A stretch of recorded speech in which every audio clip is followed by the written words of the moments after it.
On this episode of Our Voices Matter podcast, we continue to shine a light on coronavirus, COVID-19, and those whose lives are being directly impacted by it in ways that some of us can't imagine.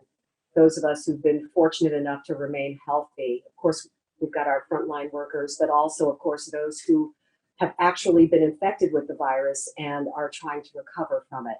Our guest today is Lesley Throup. Lesley's a retired financial planner here in the Houston area. And Lesley, take me back a couple of weeks ago or whenever it was that you first started to feel ill and you weren't quite sure what you were looking at. Okay, hi. It's been a good 2 weeks that I've been going through all the different ways that this affects your body. Initially, I felt that I was getting ill, but I didn't have too many symptoms. For a couple days, I just would start run fevers in the evening, and then it suddenly became a higher fever, and then it added a dry cough, and then I got very sick where I had very little energy. I couldn't really taste or smell anything. I just basically tried to get from one room to the other in my house and get fluids in me all day long. That the one night during that time, I began having pressure and heat in my chest. I would call it a burning sensation, and that has been a problem for me all the way through yesterday, even though some of my other symptoms have cleared up. My lungs have cleared up, my cough has more or less cleared up, but the burning sensation has been puzzling, and hopefully maybe it'll be gone today. Maybe I'll be done with all this because I'm very ready to go back to normal life. So tell me, when you started to feel these symptoms, I would assume that you went somewhere to try to get a test. So what was that process like? Were you able to readily access a test? No. I had a very difficult time getting any health care at all, frankly. I called the night that my fever was running so high, the after hours doctor at my office, and they referred me over to a website which told me to call the Board of Health in Montgomery County, which is what I did. And they recorded my symptoms and said that if I got any worse, I should go to an emergency room. And I said, what should I do to help myself? And they said, there is no cure for this, so just try to do the best you can. So that was the first call, and I got significantly worse from there. But I didn't even feel well enough to call the Board of Health back. A few days later, I did call, and the same kind of thing. I said, maybe I should go and have a test. They said, well, you have all the symptoms, but there's no tests. And I said, well, what am I supposed to do? And they said, well, we know there's a couple freestanding ERs up here. They have limited tests. If you had pneumonia, we would give you a test. But what we're doing is we have a lot of flu tests and we have a lot of strep tests. So if you go to the freestanding ER, we'll give you those tests, and then if you fail them, then we'll know that you have COVID-19. We don't have enough tests to do it any other way, and we're only using tests for the people who can't breathe. So I said, well, I'm terribly fatigued. I can't imagine trying to drive somewhere right now to do that. And I've had strep, and I don't have the symptoms of the sore throat. It was extreme with that. I don't have that. And then a supervisor at the Board of Health got on and said, look, you don't need to go to the freestanding ER. You don't need to go have these tests. I've seen enough of this now. You take care of yourself and try to get in to see your doctor once the weekend's over, because you're demonstrating that you have the virus and there's really no point in you leaving the house and going over there for tests that are really unnecessary. And she said, just, know that if you start to have trouble breathing, call 911 and get yourself to a hospital, which was mostly what I was told. I was never told what to do and I did ask, is there something I could be doing to help myself to not feel like this? Anything that you know. And a couple times I was told, sorry, there's no cure. One woman said, treat it like a flu and drink fluids and rest. That was good advice. That became my protocol that I developed to take care of myself with the lack of knowledge, it seemed, that was out there. So I did get a hold of my doctor then when the new week began, still was not feeling well. And they didn't want me to come into the office with the symptoms I had. They agreed they would have a virtual visit with me in the afternoon. And he listened to me. He's a very compassionate, good doctor. And he said, look, I don't know 100% what you have, but I think the first thing I want to do is send you for a virus test. And he said, we've just set up an isolation unit up here affiliated with Methodist Hospital, because I'm up in Montgomery County. And he said, you can call there. They have a lot of tests and a lot of openings, and I can refer you today. So that's what we did. And I went the following morning, and that was the first I'd been out of my house in about a week. And I struggled driving. I did not know how disoriented and out of it I really had become. But the virus itself is very different than anything I've ever had. It keeps changing in your system. And you might feel good and strong for a few hours, and then the next minute you're covered in chills and you're hot and your chest is burning and you can't do anything. So you're always vacillating. That day I focused as hard as I could, got down there, and I was tested. That was a strange setting in and of itself, because I honestly, when I left, I felt like a leprosy patient. No one said hello. No, they just gave me commands and had me move along. No one said, hope you feel better. It was just this very sterile environment. I guess I thought I'd have my temperature taken. I thought I'd be checked a little bit, but there was no touching. You had cones, orange cones that you stood at until they gave you the command to go to the next place. And I ended up in a chair and got the swab down into the back. And then everyone left, and a person walked in and laid a piece of paper on a table. And they said, pick this up when you leave and go directly out the door that you left immediately. So I did that, and no idea really what to expect. There was some information on the sheet about I would have a result in 3 to 4 days.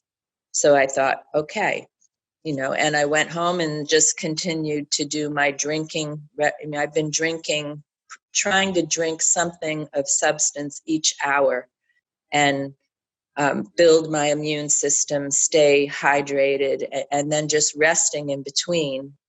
And really, some days I don't even know what I did. I just was kind of out of it, basically. So when you got the test back, it said. So that didn't come until the following Friday, and it was entered into my online chart. No one called me about it, but I saw that my chart had new information, and I looked it up, and it said that it was COVID-19 negative. And I thought, okay, I don't have that. What is wrong with me? Because my symptoms had not changed much at that point. I was still experiencing hot chest pain, fatigue, chills, and just genuinely not able to function. And so I didn't hear from anyone from the doctor, so I eventually called the after call doctor, and my doctor did call me. He said it was an error. They should have made a phone call to me directly. He said, I put it in your chart thinking, well, by now she probably feels okay since she shows negative. And she might be looking for the results, so I'll just put it in her chart. And he said, I didn't know that you had no follow-up. And how are you? And I said, I'm exactly the same as I was on Monday. I haven't improved. And he said, okay, that's what I was afraid of. He said, look, he said, these tests are 1 in 3 fail. It's a 30% fail rate. He said, I think what you are is a false negative. And he said, I think we're going to continue to treat you as a COVID-19 case. He said, you are roughly 5-6 days behind another patient that I have that is near recovery. You demonstrate the same symptoms. And so that gives us an idea of where you should expect to go. Just keep doing the things you've been doing for yourself. You've been doing good. And let's talk Monday and see where you are. So I thought, okay, I just kept taking care of myself. And then that brings us into this week. And Monday, I called to give them an update that I was having a little bit more energy. I was starting to feel less cloudy. That was another part of this that was quite upsetting, was sometimes I didn't know what I was talking about. It was like I was mentally out of it. And then other times I was totally fine. So it seemed to kind of flip around a lot. When I say that, I mean like one area would be good and another wouldn't. And then sometimes all the symptoms came at once, definitely in the evenings worse than the days. So Monday, I didn't reach anyone at the office and no one called me back. And I called Tuesday and same thing, couldn't get anybody. So yesterday was Wednesday and I did get a call and they said, doctor wants to know how you are. I said, I think I'm improving, but I still am having a lot of chest pressure and heat in my chest. I call it burning. It's very heavy. It feels like someone's got a hand across your chest and it's like a searing, burning feeling. And I have had this all the way through. So I said I would like for the doctor to talk to me about that. What is going on with that? And I never heard back anything. And the feeling stayed all day. And I also started having irregular and rapid heartbeats all through the day, just periods where my heart was acting up in some fashion. So I called the doctor again and said, I'm having this situation. And she told me that she would send him a message, but they had been very busy and she hadn't had time to make any calls to me. I never heard from him. And by 5:30 or so, the heat coming off of me, my temperature was up. I was having another episode and it seemed late. So I was concerned because my heart seemed very involved. And I finally... You must have been terrified, Lesley. I can't even imagine this. You must have been terrified. I feel like I had to advocate for myself and demand care through all of this versus feeling like there was anything out there. It was uncomfortable. It's actually made me really rethink living alone because if you don't feel well and you have to try to get people to help you, and they're busy, or they're I don't know what exactly happened. Eventually, around 8:30 at night, the after hours folks got a hold of my doctor, and he said he didn't know I wanted to talk to him. So, he said, I never received any messages from you all day. So there's something going on there that isn't working at their office, but he felt I should go to the hospital. So that's what I did. I called 911, and they picked me up, and they put me on fluids and oxygen and this and that, and they checked And my heart. this was last night you're talking about, right? Yep, this was last night. And they couldn't figure anything out. They called me the quarantine patient. And the doctor I had, with the heat on my chest, she said she saw that my heart was moving around, but it wasn't going out of a normal range. So my rate would go to 67, and then it would go up to 89, 97, but it would never, those ranges apparently are okay, but it wasn't staying steady the way I'm normally feeling. Mm-hmm. They never figured it out. They did a bunch of tests. They did 10 vials of blood. They ran tests twice. They found a couple things that they wanted to make sure weren't right, and they ended up giving me a drug that addresses protons. It like some kind of a proton drug, and she decided that maybe I had indigestion, and that was causing the burning in my chest. Indigestion for the last 2.5, almost 3 weeks? Right. So I was treated for that chest pain as a reaction coming from indigestion, and I was given this proton inhibitor, it's called. Pantalosi, I think, is the drug, intravenously. And then they also gave me a dose of lorazepam right before they released me. So Did they release you last night or this morning? I was there for about 3 hours. So total time away from home about 5, because the hospital's almost an hour from me. I didn't have a ride at that time, so I called an Uber, and she was worried about having me in her car. Yeah. And I felt bad. Did you have a mask? Did you have a mask on, Lesley? I had a mask on the whole time. The whole time. And did the Uber driver have a mask? Everyone I was with had masks on.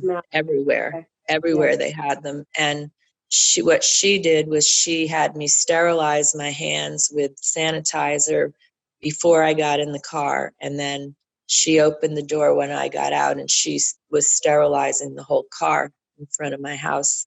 It was about 2:00 in the morning, and I was walking the best I could after having been given that shot of something that I think is meant to calm you down or something. So it was, I was having the symptoms that I have in front of medical community, and they did not see anything wrong, except that my heart was within ranges and not doing what it normally would do, but there must be some explanation. And the burning, there must be some explanation. I don't know what it is. At this point, I'm probably not going to seek any more medical help. It hasn't benefited me, and I'm just going to stick to my fluids and, taking it slow until I have the energy to go back to my daily life, which I hope happens soon, because this is day 15, and I do feel more clear-headed. There's no doubt about it. I could not have done this, speak to you last week. I didn't have the ability to think or speak well. So whatever happens with this COVID, when they figure it out, my impression is that it's not a normal flu at all. It's extremely difficult to go through, but partly it's because it keeps changing. So you don't see a steady path towards improvement. It goes away and then it comes back. And you can literally feel your body fighting it. You know, you can feel the sense that now it's here again. Today's going to be a rough day. You got to hunker down and work on fighting it. And then, boy, the next day you wake up and you think, maybe I can do some work today. Maybe my brain works. It's real different. I don't know where it came from, but I'm kind of glad that I'm at the end of it. I hope they get an antibody test. I did ask at the doctor why she wouldn't use the 15-minute test, that they say they have here. And she said they don't have them. The one that Abbott Lab made where you can get tested and you have a result right back. My doctor even said she'll probably retest you for the COVID. She didn't. She said the only test that she had is what she would send out the same way, which has the high fail rate. Right. So we don't fully have what we need yet, but I know they're trying to get this stuff here. I know our governor is.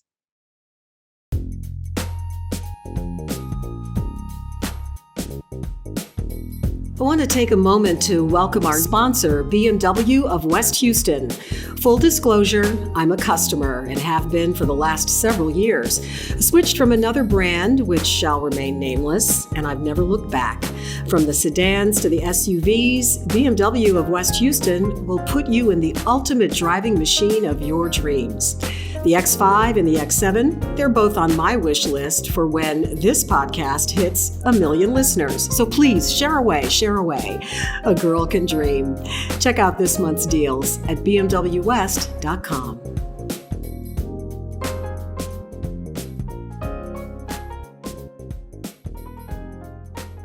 I'm, first of all, amazed that after what you just went through over the last 18 hours, that you're even able to do this interview and talk. So thank you, first of all, because I think that it's important for people to hear your story so that they can hear what the specific symptoms are that you've had, and how you have been able to deal with this. As you've been saying, nobody really understands what this virus is, and it's terrifying and it's frightening. So aside from the liquids that you've been making sure you take at least once an hour and resting, what else have you been doing to fight this? Mainly, I've been taking higher doses of vitamin C. I've been using zinc, and I've been using as supplements an elderberry syrup that is an antiviral.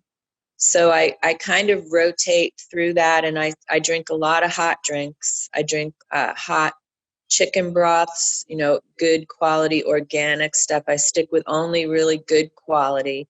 And I try to drink at least 4 hot drinks a day because the heat, I was told, is what it does not like. So you can tell when you drink the hot drinks, the symptoms don't increase. You start to feel pretty strong.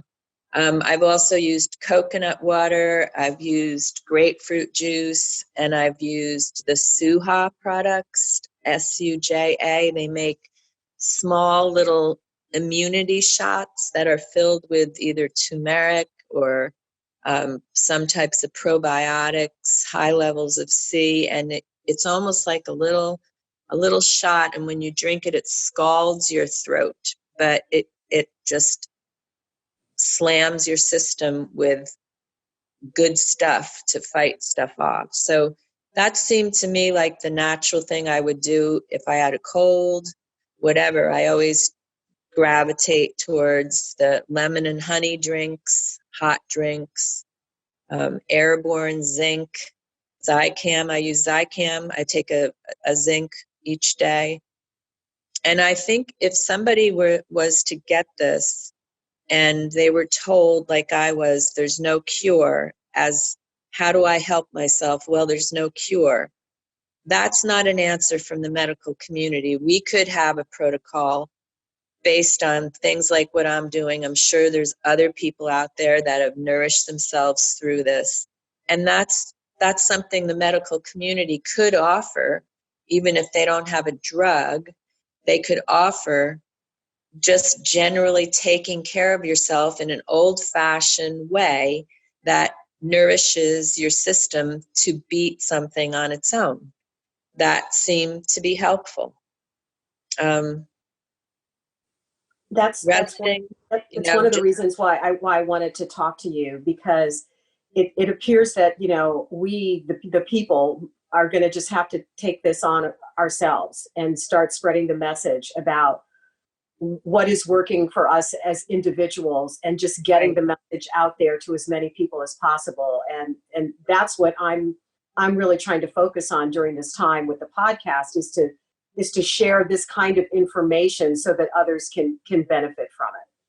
Yeah, that's a good idea. And I have to tell you that the other thing that I think really helped me has been kind of keeping my mind very positive and believing that we have God in our lives to secure us, and know the nights when I was frightened, when the heat got really bad, the fever got bad, and I felt so bad, I often just asked him to help me and be there with me and get me through this. And I felt like that was really the only place I had to turn to, and that's fine. That's when I guess you do turn, when you're scared. And thankfully, I'm going to be done with this, because I don't want to go through those nights again.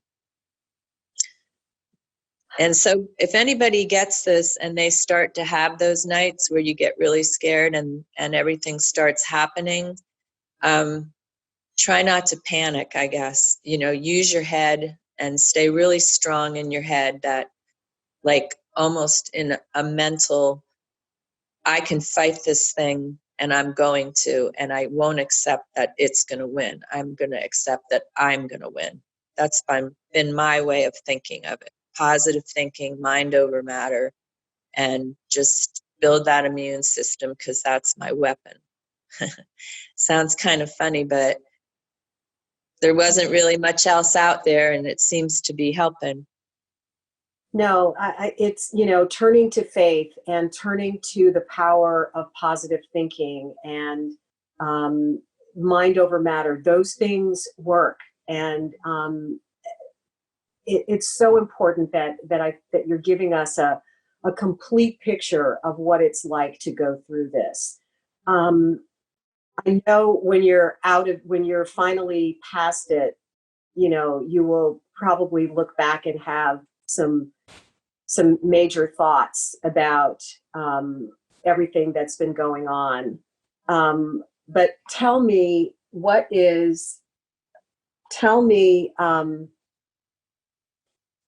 your thoughts are in general about having gone through this, and with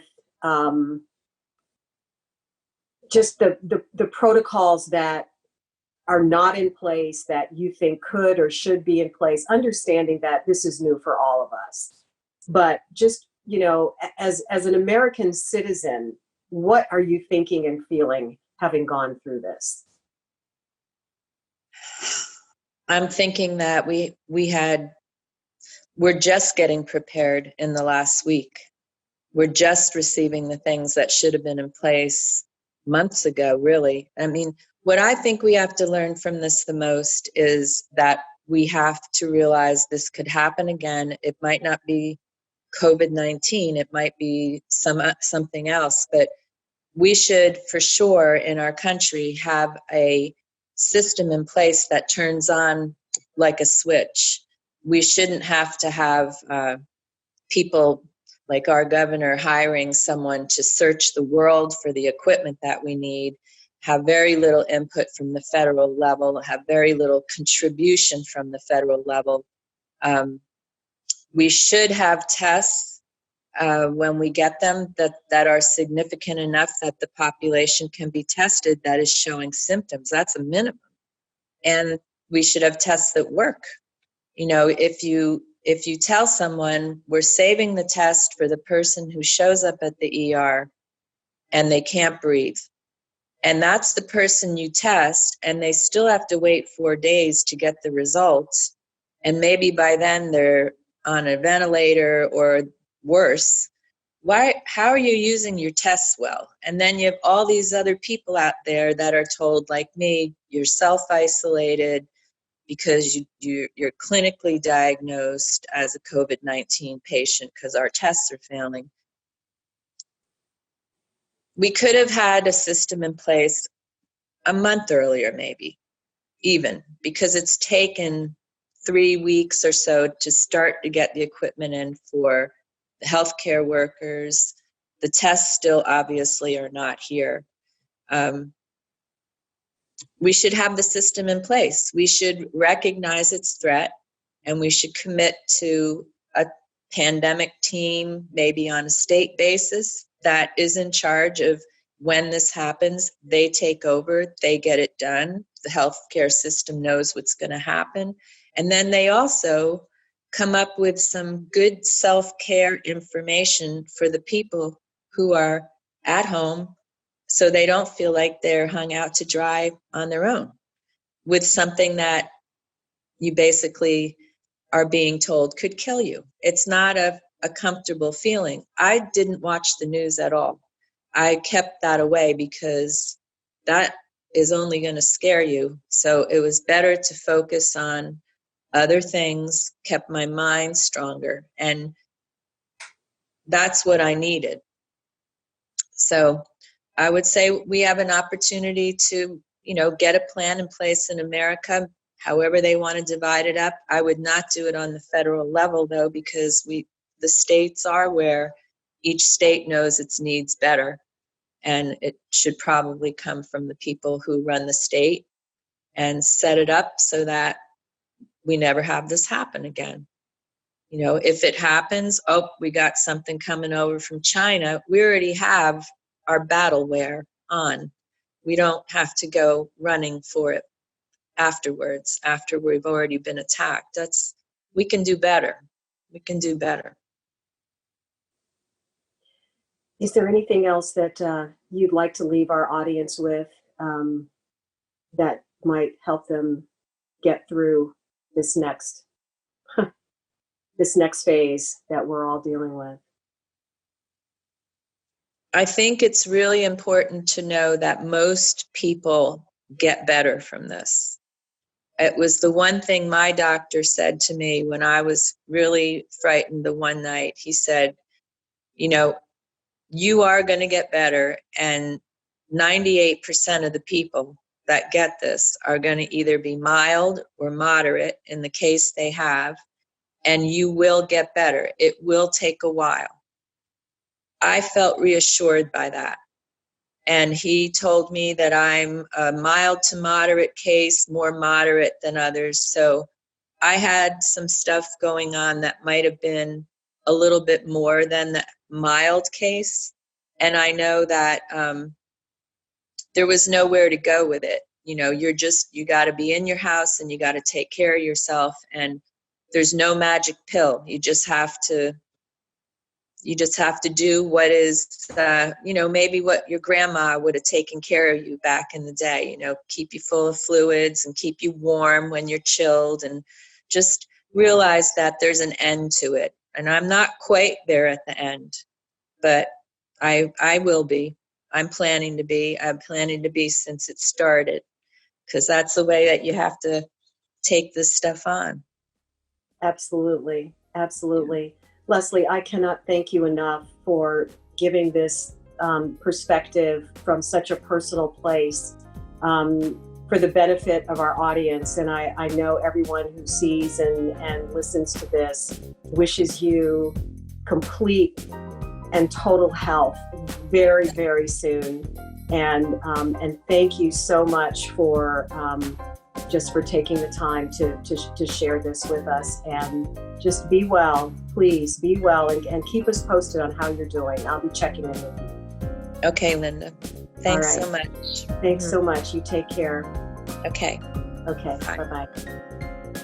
If you or someone you know are dealing with COVID-19 and might benefit from some of the personal experience and advice that Lesley offered, please share this podcast so that others can benefit from what has helped her. And we're going to do our part and try to put together some sort of protocol to help people just understand from and benefit from other people's experience in dealing with this. This is a time when we truly are in this together, and we have to depend on each other to get through it. So thanks again for giving our guest Lesley permission to speak and for having the courage to listen with an open mind. Please download and subscribe to this podcast and help us keep spreading the word. Take care and be well. We'll see you next time.